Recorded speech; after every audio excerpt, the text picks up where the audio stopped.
Absolutely. Okay. So excellent stuff. So my name's Alex, and I'm from England, as you can probably tell from my accent. I've had a passion for teaching for many, many years now. To start with, I had work experience several years ago as a teacher's assistant doing extracurriculum activities at a junior school. This was when I was very, very young as well. This is one of my first sort of contacts with the working environment. And so from that, I worked a career a bit more separate from education for a while as a managerial role through university as well. And I graduated last year with a first class, top of the class in international business management. During the pandemic as well, I decided to get my TEFL certificate because I knew that the second I graduated, the first thing I wanted to do was go and begin teaching.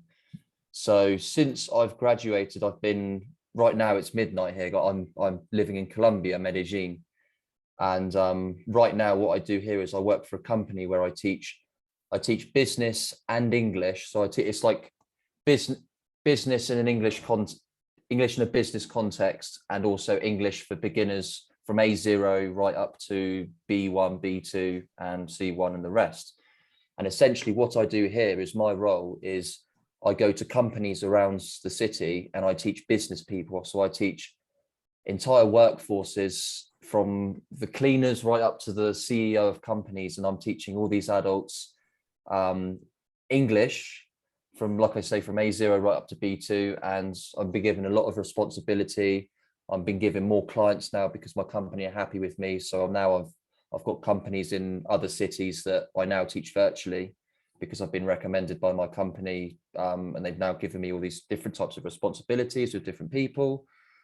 So yeah, I've got experience of both working in schools way back a few years ago, and more in practice, more career focused at the moment, where I've been doing more teaching adults type of stuff, but I also do a lot of private tuition on the side. For example, this morning I teach a group of Italian children, which I teach every Thursday on virtually. So I'm teaching all different cultures, all different parts of the world, all different levels, all different ages. So I'm very versatile. And working in the Middle East is something I've wanted to do for several years. It's been in my mind completely. But obviously with working in the Middle East, it's not, from what I've seen, it's not jobs you can't just get easily. It's very competitive.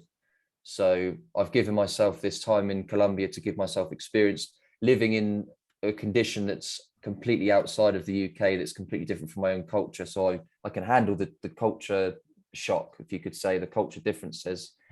And now I've got experience and I've got the qualifications. I'm now ready to pursue this essentially. So I'm very excited and ready for this opportunity. Great. Mr. Woods, tell me about your most recent teaching job, your class size, what materials were you teaching, your students' age group? Yeah, absolutely. So the company I work for, I'm given a textbook for every level. So I teach A0s, A1s, A2s, B1s, B2s. So it's A0 to B2s. I do a few conversational stuff, but focus mainly on my current job I've got now. I teach groups. I do some one-on-one private classes, and I've also teach groups up to 25, 30 people. Doing long hours, I do 12-hour days in person when I go to these companies. The material I get provided, textbooks by my company that employ me as a freelancer, and every level of difficulty, so A0 up to B2 has its own textbook. But then what I do is I make my own classes based on the textbook.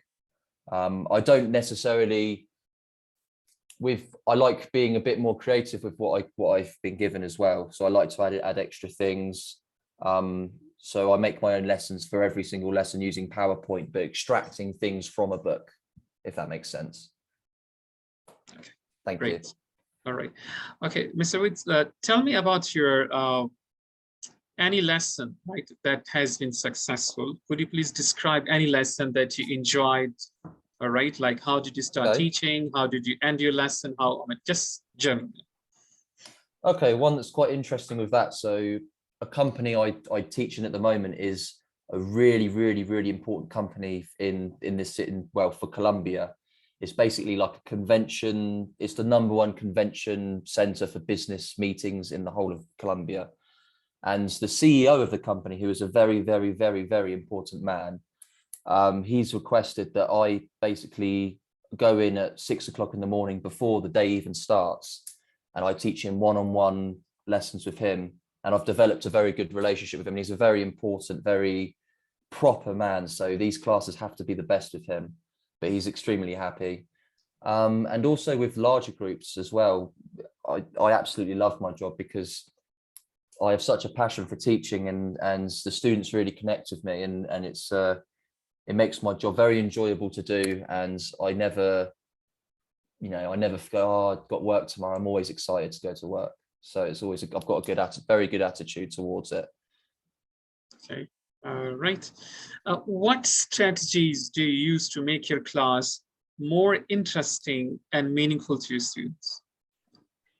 More interesting and meaningful. So like I said, rather than just copying out of a textbook, I like putting my own creative spin on it. So making it more relevant to my classmates. For example, in my class at the moment, I'm obviously teaching Colombian, so I try to modify my classes that are more favorable towards a Colombian culture, you know, including Colombian music and showing them British music and the contrast between them, making them very, very cultural based, and making students feel very, very comfortable, because I'm not sure how students are in Saudi Arabia, in the Middle East, but here in Colombia, they feel shame quite a lot. They're embarrassed to speak, to make mistakes. So a big part of what I try to do is make them feel very comfortable, create an environment where people can just speak, be themselves.